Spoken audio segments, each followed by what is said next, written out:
What's up guys, my name's Kale, and today in the King of Games we're doing another head-to-head comparison of two seemingly similar blasters. The X-Shot Pro Fury X and the Adventure Force Aeon Pro X. Woo! Yeah, baby! That's what I've been waiting for! Besides their naming scheme, these blasters both have a lot in common. They're both a similar size, they both have slam fire, they're both modular, and they come in at a very similar price point. These two blasters are without a doubt the cheapest options for entry points into the pro category. But does price equal performance? Are there key features that we're missing? I wasted my money on both, so you don't have to. Let's see how they stack up.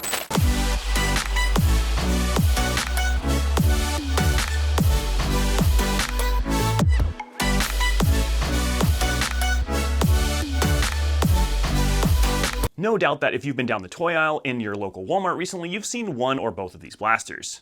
And if you're wondering which of these blasters you should buy for yourself or for someone else as a gift, this is the video for you. We're gonna pit these blasters against each other in 6 different categories: price/value, how hard they shoot, how accurately they shoot, the accessories that they come with and their compatibility with other accessories, aesthetics and ergonomics, so how good they look and feel to use, and of course, mod potential. Then I'm going to tell you, as a pro player, which one of these I think is the overall winner. But before we can do that, we have to properly introduce our contenders and what comes in the box with them. Starting with the Fury X. The Fury X is the new kid on the block, and it's just barely hitting store shelves. But it is a top prime, mag-fed, spring-powered blaster, and it's also a bullpup, which means the magazine is in the back.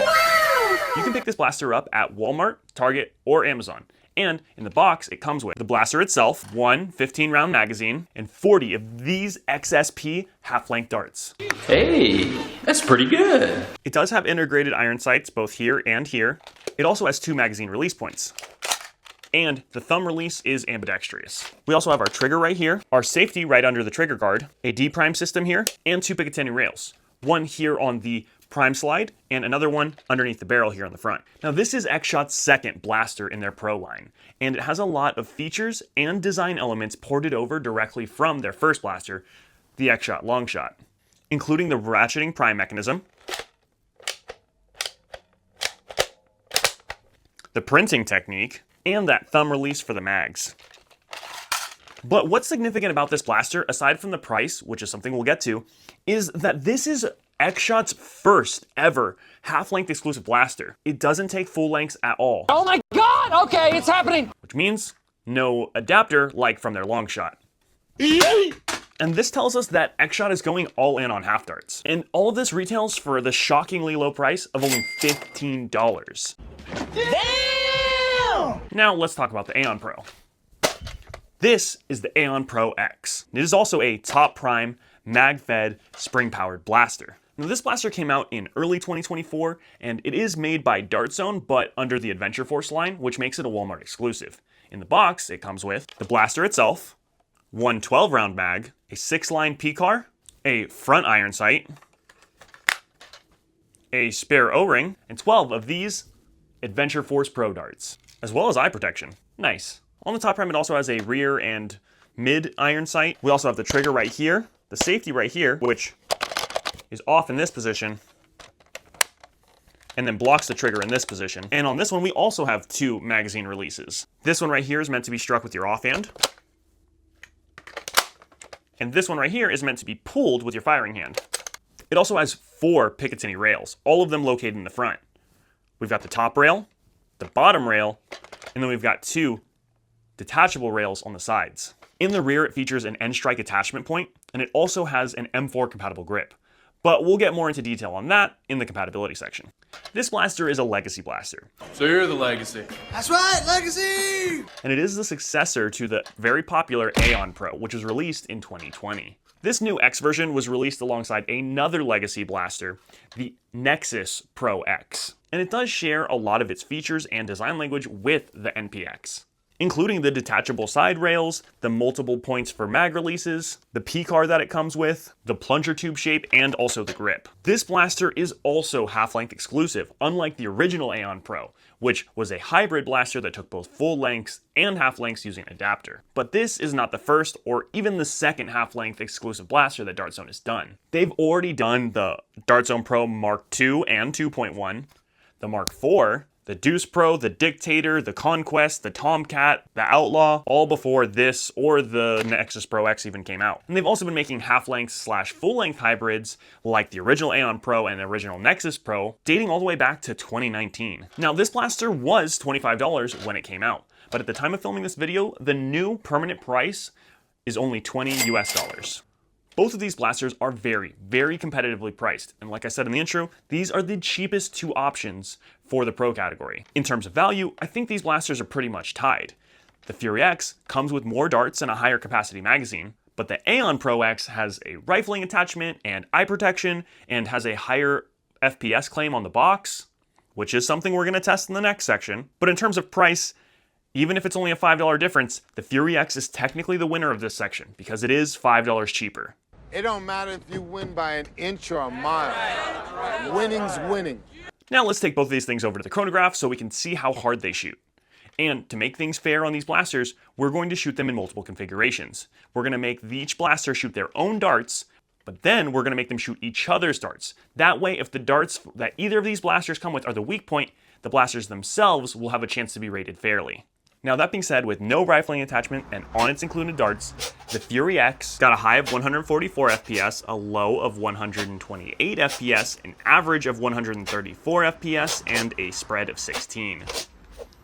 When we switched it over to the AF Pro darts, we got a high of 149 FPS, a low of 137 FPS, an average of 145, and a spread of 12. Now switching to the Aeon Pro X with its own darts and no rifling attachment, we have a high of 169 FPS, a low of 163 FPS, an average of 165, and a spread of 6. Switching it over to the X-Shot darts, we have a high of 170 FPS, a low of 168 FPS, an average of 169, and a spread of only 2. Alright, so both of these blasters performed at or above the FPS claimed on the box. But as you can see from the testing, the Aeon Pro X is the winner in this category. Not only does it perform with higher FPS overall, but it also performs more consistently on both dart types. Something that is kind of funny though is that both of these blasters performed better on the darts that each other came with than their own darts, which is not what you'd expect. Now that we've seen how hard they shoot, it's time to see how accurately they shoot. Now because one of these blasters comes with its own rifling attachment, we do have to spoil a little bit of the compatibility section a little early. Oh, man! Now both these blasters are compatible with the rifling attachment that came with the Aeon Pro X, as well as these two other commonly available options, the Worker Injection Molded Scar and the Dart Zone B-Car. Now I will leave links in the description in case you want to pick up any of these attachments. Some, but not all of these links will be affiliate links, which help support the channel at no extra cost to you. Now what these rifling attachments do is actually impart spin on the dart, which stables it mid-flight and allows it to fly straighter. But generally speaking, they also introduce more friction onto the dart, which reduces the FPS. Now, when I tried to use the rifling attachment that comes with the Aeon Pro X in the Fury X, it reduced the FPS by so much that I wasn't actually able to use it. It simply just introduces too much friction for the amount of power that this blaster delivers out of the box. So when it comes to this comparison, we're actually using the Dart Zone B-Car as our rifling attachment option. Obviously, it works with the Dart Zone blaster, but it also reduces friction by a much smaller amount that makes this blaster still usable. And like I said, both of them can take this thing with no modification. Now when we back things up to the 35 feet of my apartment, the Fury X with no attachment and its own darts scored 4 out of 5. And on AF Pro darts, it also scored 4 out of 5 shots on the target. The Aeon Pro X on its own darts and no attachment also scored 4 out of 5. However, when we switch to the XSP darts, it actually scored a 5 out of 5 on the target. Now the opening of that target is roughly the width of my torso, so if I was shooting at a person at 35 feet, I would have hit them that many times, if not more. However, since I don't have access to a longer field to test at the moment, what we can do is we can shrink the target size down to better show off what the rifling does. See, I'm gonna hit bottoms up on the rest of my Ghost Energy drink, and then we're gonna hang the can and shoot at it since it's a much smaller target. Let's get back out there. With the B-Car and its own darts, the Fury X missed the target once, hit the target 4 times, and hit the can 0 times. When we switched it over to AF Pro darts on the same setup, we missed 0 times, we hit the target all 5 times, and we hit the can 0 times again.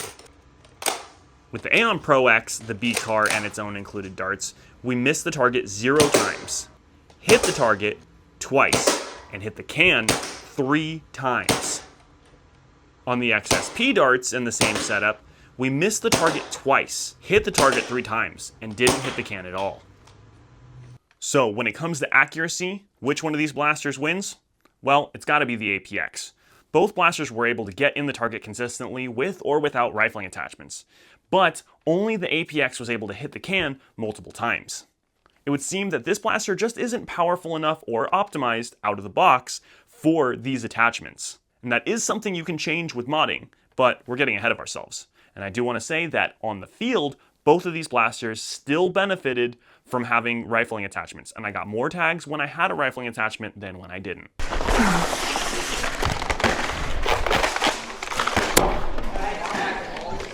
Got him with a headshot. Got him.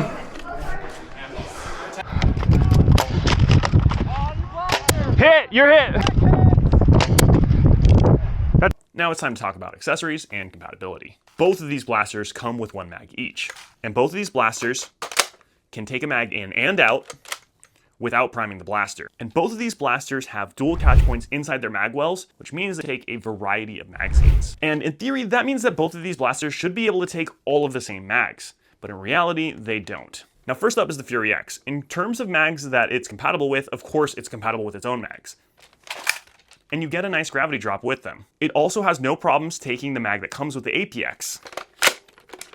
It also takes the previous generation of Dart's own mags, as well as Koda's, Tai Chi's mags, and Katana's.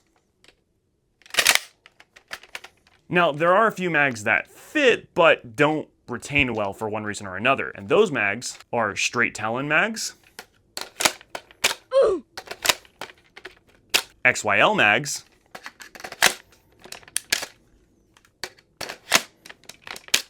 unsurprisingly, because they share the same geometry, that also means it doesn't take the Tryon mags.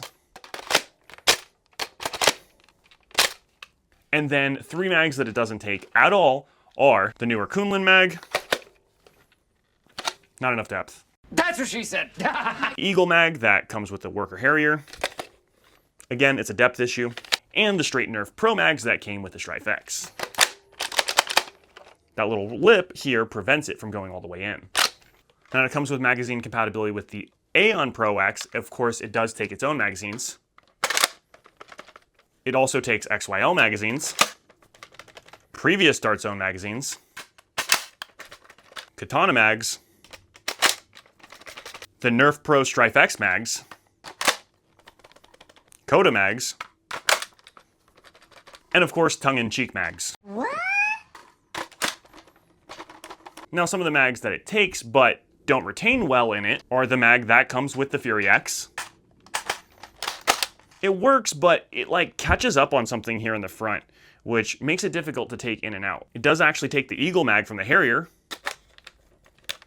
although it is a little bit tight in there. It also does take every variation of Talons, but some of them can be knocked out and some of them can't. Now, the depth on the mag well is enough for it to take the Kunlun magazine, but because of this base shape, the magazine release doesn't allow it to be inserted all the way. And last but not least, the Tryon magazine. It technically goes in, but it doesn't engage the grab point on the magazine release pretty much at all. Now, due to the plunger design on the Aeon Pro X, going through this entire area, it actually makes the mag well more shallow, which is the reason why it can take this Eagle mag. But because of that, every mag that you use will stick out further out of this blaster than it will out of the other blaster. And that's especially obvious with higher capacity mags like the Koda and Tamagotchi mags. Say it right. Now, both of these blasters feature Picatinny-esque rails that make them compatible with a ton of attachments, including some real steel ones with Picatinny compatibility, like foregrips, sights, or lights and camera mounts. Also, the placement of where these rails are have different advantages. Now, when it comes to Fury X, you can actually put a priming claw to increase your mechanical advantage when priming the blaster. And you could also attach a sling loop to this blaster right here, and then prime the blaster one-handed, like the Red Herring or the Piranha, if I'm remembering the name correctly, which technically opens you up to the possibility of dual wielding them. That might be interesting. Prepare for trouble! Make it double. And of course, you can also put a sight on here, but keep in mind that when you're priming the blaster, your sight will move. Now on the flip side of that, the Aeon Pro X has a stationary front rail, which means that when you put an optic on there, it is stable to the blaster even when you're priming. It also has overall more rails, which means you have more places to put your attachments, and you can carry overall more of them at one time. Now, like I mentioned in the accuracy section, both of these blasters have compatibility with the same rifling attachment devices out of the box. Anything with this diameter on the outside that can be friction fit can fit in this blaster or in this blaster. Now, where the Aeon Pro X starts to pull ahead is with this end strike attachment point. This allows you to put on your favorite stocks from the mothership, like this Nerf Raider stock. But it also allows you to use buffer tubes with the addition of an end strike to buffer tube adapter. But now with the addition of the Clipmania, both X-Shot and Artzone make blasters that come with this type of setup. And Worker sells these type of adapters as a standalone product in multiple different options. On top of that, the Aeon Pro X also has compatibility with M4 grips if you remove this one right here, like this Magpul one that I've swapped onto my Nexus Pro X. Like, dang, this is comfortable. While when we look back at the Fury X, it doesn't have the ability to take stocks at all, and the grip is not removable. While some of the compatibility that this blaster has that is missing from this one can be added with mods, out of the box, I think it's pretty clear that the Aeon Pro X wins this category. Now let's talk about ergonomics, how good the blasters feel and look while using them. But in my opinion, when it comes to how these blasters feel, they are in a dead heat tie. They have comfortable grips, and the placement of their Picatinny rails is great if you want to add a foregrip. And both of these blasters also have a very good purchase on their priming mechanisms. One ergonomic highlight on the Fury X is the thumb release, which is ergonomic and pretty nice to use, although a little bit on the small side. Also, the prime of this blaster is relatively light for its performance. Meanwhile, on the Aeon Pro X, the improvement on the purchase of this top slide is pretty significant over the previous generation. And the ergonomic highlights of this blaster are going to be the textures and the hook shape right here to make priming easier, and the ability to take a stock to increase the stability when priming. I will say that the prime weight on this is more of a medium prime weight and is noticeably heavier than the X-Shot though. It's when we start to look at the aesthetics that the X-Shot blaster starts to pull ahead. There are so many small details in the printing process that X-Shot uses, and all of them are quite sharp and very vibrant. They've also taken quite the attention to detail, making sure that this prime slide actually extends all the way to the front of the blaster underneath the shell. And then they made sure to continue that level of detail even to parts you can't see unless the blaster is primed. See, it's still got that print under there. And they really have crammed as much detail into every nook and cranny of this blaster as possible. When it comes to the APX, this blaster does feature a smaller section of a similar direct-to-blaster printing technique, and they've combined it with this texture on the blaster itself to create like this faux carbon fiber. Carbon fiber, carbon fiber, carbon fiber, carbon fiber. Now, because these blasters are in a dead heat ergonomically, it all comes down to aesthetics. And neither of these blasters are what I'd call a bad-looking blaster. But this blaster, the X-Shot Fury X, just looks better, which makes it the winner of this section. All right, last but not least, we need to talk about the mod potential of these blasters. First up is the APX. The mod potential of this blaster is very high because there are a ton of mods already available for it. For starters, Artzone themselves actually offers a pack with a higher powered and lower powered spring and some spacers for this blaster. And it is fairly easy to access spring swaps on this blaster because there are 1, 2, 3, 4 screws to pop off this cap back here, and then underneath it you just have to pull out the spring guide. Now up front you can also put on a barrel collet so you can easily swap barrels, and it's pretty easy to do that by removing a few screws here and swapping in the new piece. And if you want to squeeze the max performance out of this blaster, you can combine both of these things and a spring spacer. Now in terms of what the max performance with mods on this blaster is, it caps out a little over 200 FPS. And I think trying to push it higher than that is going to make it really difficult to prime. There are also several aesthetic and functional kits to convert this blaster into more of a sniper aesthetic with a side/bolt prime, and there's even a front prime option for this blaster just like there was for the original Aeon Pro, in case you're going for more of a CQB or tournament layout. Now when it comes to the Fury X, despite how new it is, the mod potential for this blaster is also very high because there are a lot of mods available for it. Now, there aren't any available mods from X-Shot directly, but if you remove these two screws here and these two pins, you can swap in a barrel collet for lengthening your barrel. 2 more screws on either side, and you can pull out the front priming block and swap in your springs. Now, similarly to the APX, this blaster caps out at a little over 200 FPS. I did see another creator claiming 250 FPS out of this blaster, but at the time of filming this video, there isn't any evidence to substantiate that claim. It's an urban legend that never happened. Xbox Games has also been cranking out mods for this blaster since before it even came out, adding mods to prime it from the rear with a T-pull handle. They also have a front prime conversion kit, and I think I might have even seen a side prime option. And they've even come out with a mod to attach a stock attachment point to the rear of this blaster to level the playing field between this and the APX. When it comes to mod potential, both of these blasters cap out at a similar FPS, and they both have a ton of support, with readily available or 3D printable body kits to convert them from CQB subguns to modular, full carbine primaries. And both of these blasters are very early in their life cycle, so we're bound to see more mods coming out as time goes on. In this section, I have to say these blasters truly are tied. Now for my final thoughts. Both of these blasters are well priced and in an insanely good value, and they outperform blasters that are triple their price from just a few years ago. The Fury X just looks so good, and if you're looking for the absolute cheapest option, or a good blaster to cosplay with because of the aesthetics, this is probably the blaster for you. If you're looking for the best value, the highest performance out of the box, or the most native compatibility with accessories, then I think the APX and the accessories it comes with makes it the more compelling option. Now, if you're really into modding, I don't think you can go wrong with either of these blasters, but if we had to only pick one for this video, it's gotta be the Aeon Pro X. No regrets. It requires less modding and hits harder out of the box. It comes with its own rifling attachment and eye protection, and it would cost more than the $5 difference between these two blasters to add all the accessories and compatibility that this one comes with to the Fury X. Let me know down in the comments which of these two blasters you'd pick and why. And if you like the kind of content that we're putting out, make sure to mag dump that like button, subscribe to the channel, and hit that notification bell. That way you don't miss the next Versus video that we put out. Now, despite how detailed this video was, I still didn't talk about everything about these blasters. So if you want to see me do an in-depth review of either or both of these blasters, with more testing and of course, gameplay footage, then let me know down in the comments. I also just got done filming my SBL2 review and my first video going over my gear/loadout, both of which are something that you guys have been asking for a while, as well as a mod guide for a blaster that I've already reviewed. Feel free to check out one of my other Versus videos, like this one right here, where I pit X-Shot's other Pro Blaster against the Dart Zone Max Striker next. But as for this video, that's all I have for you for today. And until next time on the King of Games, have a blast.